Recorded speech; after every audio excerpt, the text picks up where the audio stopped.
po jako akawuwo. Entiisa ebuutikidde abatuuze ku kyalo ky'e Kavule ekisangibwa mu ggombolola y'e Gombe mu disitulikiti ya Wakiso we basanze mutuuze munaabwe ng'afiiridde mu nnyumba. Sobola garantinga nti yafudde atya naye nga abadde atera okwomba kabisi, abadde anywako kabisi.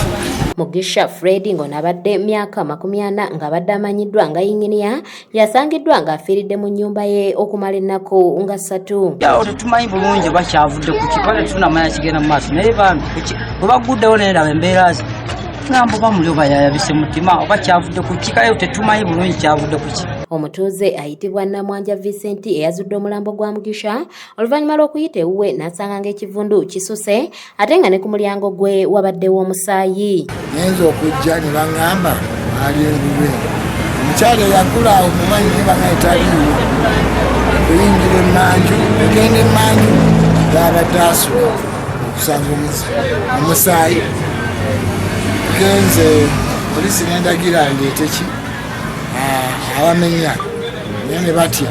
Kino kireeseewo ebibuuzo eri abatuuze ne bategeeza nga kyandibanga omuntu ono bassemutte. Yali ansuubiza nga bagenda kutunda wali ewaabwe wabadde asula afuneko kasente yegulire owuwe yeetongole naye ebidiridde nze bandeetedde mawulire nti omusajja yafiiridde mu nnyumba yafiira mu nnyumba era otuuka awo tusanze musaayi gwe tukola kiraba sinnaba nakulaba ku mulambo yensonga eyo era kyekinkomeza nga baŋŋambye nti enjuba giseze kufa.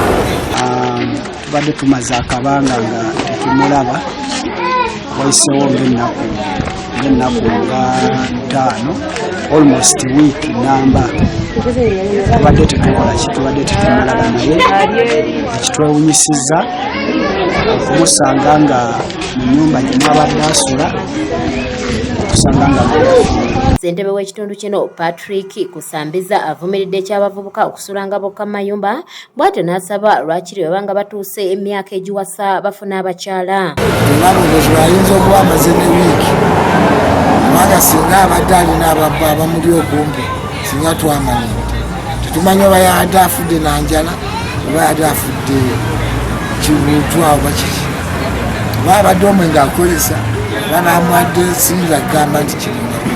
Ono agamba nga omugenzi wabadde munywanyi we ng'abadde batera okutambulako bombi. Tufu kyo banaye mukulu yinginiya ki alumye nnyo kuba musajja wange abadde kasitoma wange ajja waka wali najja okunywa akabisa ak'okunywa nga nze wenti ndaguwa kimbo kinumiddwa nnyo naye bambi tetumanyi oba kiki kyavudde ku ki okufaakwe tetunnakumanya bulungi.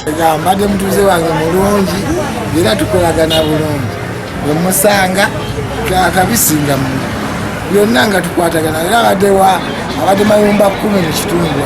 Oluvannyuma omulambo guteereddwa akabangali ya poliisi ne gutwalibwa mu ggwanika ly'eddwaliro ekkulu e Mulago okwongera okwekebejjebwa nga n'okunoonyereza bwe kugenda mu maaso.